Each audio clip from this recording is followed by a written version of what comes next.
हर law को पढ़ने का अलग अलग तरीका होता है। फॉर एग्जाम्पल जब हम सब्सटेंटिव लॉ पढ़ते हैं तब हम देखते हैं कि हमको एक सीक्वेंस फॉलो करना पड़ता है। जैसे कि हम सेक्शन 1 के बाद सेक्शन 2, सेक्शन 3, सेक्शन 4 इस तरीके से पढ़ते हैं सब्सटेंटिव लॉ को, और उसी सीक्वेंस को फॉलो करके हमको सब्सटेंटिव लॉ अच्छे से समझ आता है और वो एक्ट को हम थॉरोली समझ पाते हैं। बट अगर हम प्रोसीजरल लॉ की बात करते हैं तो प्रोसीजरल लॉ में जैसा एक्ट में प्रिस्क्राइब किया होता है हम उसको वैसा नहीं पढ़ सकते हैं, क्योंकि अगर हम उसको उस तरीके से पढ़ते हैं तो हमको प्रोसीजर समझ नहीं आता है।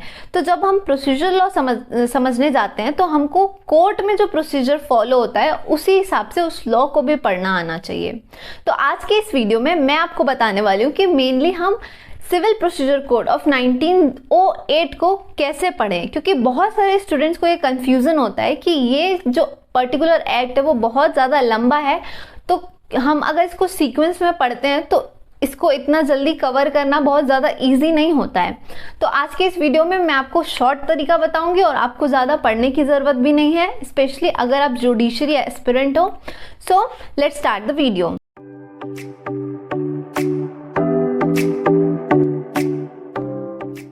हाय, welcome to without prejudice.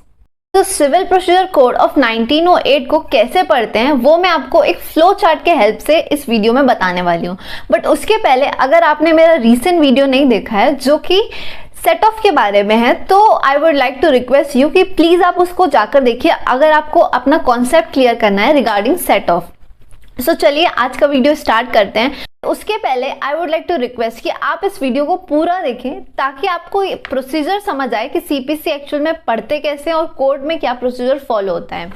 And this video is very helpful for judiciary aspirants.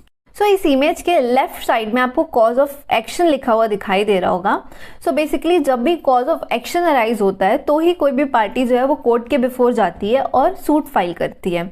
अब ये सूट कैसे फाइल होगा तो उसके बारे में ऑर्डर 4 रूल 1 में दिया हुआ है, जिसको कि हम सेक्शन 26 के साथ पढ़ते हैं, जिसका टाइटल है इंस्टीट्यूशन ऑफ सूट। उसके बाद हम ऑर्डर 6 रूल 15 को सेक्शन 26 सब क्लॉज 2 के साथ पढ़ते हैं, जहाँ पे कोर्ट वेरीफाई करती है कि जो भी आप फैक्ट स्टेट कर रहे हैं वो सही है या नहीं। फिर हम ऑर्डर 6 रूल 2 से लेकर रूल 4 को पढ़ते हैं। इसके बाद हम ऑर्डर 7 पढ़ते हैं जो कि प्लेंट के बारे में बात करता है कि प्लेंट में क्या क्या होना चाहिए। सो फॉर एग्जांपल कि प्लेंट में नेम होना चाहिए पार्टी का, सिग्नेचर होना चाहिए, फैक्ट्स होने चाहिए प्रॉपरली, एक्सेट्रा। नाउ उसके बाद हम ऑर्डर 5 को पढ़ते हैं। तो जैसे ही कोर्ट के बिफोर प्लेंट आ जाती है तो कोर्ट जो भी पार्टीज होती हैं उनको समन करता है। वो पार्टी जो होती है वो डिफेंडेंट होती है, क्योंकि प्लेंटिफ ही जो होता है वो प्लेंट को लेकर जाता है कोर्ट के बिफोर। तो प्लेंट एक बार आने के बाद ऑर्डर 7 के अंडर कोर्ट समन करता है डिफेंडेंट्स को, जो कि ऑर्डर 5 में होता है। फिर हम ऑर्डर 8 को पढ़ते हैं। ऑर्डर 8 में रिटर्न स्टेटमेंट के बारे में दिया हुआ है। तो जब समन एक बार कोर्ट इशू कर देता है डिफेंडेंट को, तो डिफेंडेंट का ये ड्यूटी होती है कि वो with in a stipulated time वो रिटर्न स्टेटमेंट कोर्ट को सबमिट करे, जो कि ऑर्डर 8 में दिया हुआ है। फिर ऑर्डर 8 के बाद ऑर्डर 5 को पढ़ते हैं, बिकॉज समटाइम्स कोर्ट में ये होता है कि रिटर्न स्टेटमेंट जो डिफेंडेंट होता है वो टाइम पे नहीं देता है, तो उसके बहुत सारे रीजंस हो सकते हैं। तो फिर से समन कोर्ट जो है वो इशू करता है डिफेंडेंट को, या फिर रीजंस देखता है कि क्यों डिफेंडेंट ने रिटर्न स्टेटमेंट सबमिट नहीं किया, और अगर उसका रीज़न डिले होता है या फिर कोई भी ऐसा रीज़न होता है जो कोर्ट को रीजनेबल लगता है, तो फिर से कोर्ट समन जारी करता है, जो कि ऑर्डर 5 में करता है। अब ऑर्डर 5 के बाद हम ऑर्डर 9 को पढ़ते हैं। ऑर्डर 9 में एक बार अगर अच्छे से समन इशू हो गया, रिटर्न स्टेटमेंट आ गया हमारे पास, मींस कोर्ट के पास, तो फिर कोर्ट पार्टीज को कॉल करती है अपीयर होने के लिए कोर्ट के बिफोर, जो कि ऑर्डर 9 में दिया हुआ है। फिर ऑर्डर 10 को पढ़ा जाता है, क्योंकि एक बार अपीयरेंस हो जाता है कोर्ट के बिफोर पार्टीज का, तो कोर्ट स्टार्ट कर देती है हियरिंग और एग्जामिनेशन ऑफ एविडेंसेस को, जो कि ऑर्डर 10 में दिया हुआ है। अब ऑर्डर 10 से दो चीज़ें हो सकती है, मतलब कि हम ऑर्डर 15 को पढ़ सकते हैं या ऑर्डर 14 को पढ़ सकते हैं। तो ऑर्डर 14 को हम तब पढ़ते हैं ऑर्डर 10 के बाद जब हियरिंग और एग्जामिनेशन कोर्ट अच्छे से कर लेता है पार्टीज का, तो कोर्ट को अब फ्रेम करना होता है इशू, तब कोर्ट ऑर्डर 14 के प्रोसीजर पे जाता है। और अगर ऑर्डर 14 का प्रोसीजर को कोर्ट नहीं फॉलो करता है और ऑर्डर 15 पे जाता है तो डायरेक्टली हियरिंग के बाद कोर्ट ऑर्डर 15 में अपना फाइनल जजमेंट सुना देता है। मीन्स यहाँ पे हो सकता है कि दोनों पार्टीज़ के बीच म्यूचुअल अग्रीमेंट हो गया हो या फिर कोई पार्टी टोटली एक्सेप्ट कर ली हो एलिगेशन को, तो कोर्ट डायरेक्टली फाइनल जजमेंट सुना देता है जो कि ऑर्डर 15 के अंडर सुनाता है। अब इसके बाद ये प्रोसीजर होने के बाद कोर्ट ऑर्डर 18 के प्रोसीजर पे जाता है जो कि हियरिंग है। मीन्स अगेन अगर कोर्ट ने फ्रेमिंग ऑफ इशू कर लिया, ऑर्डर 14 को फॉलो करके फ्रेमिंग ऑफ इशू कर लिया, तो कोर्ट अब हियरिंग के प्रोसीजर में जाएगा जो कि ऑर्डर 18 में है।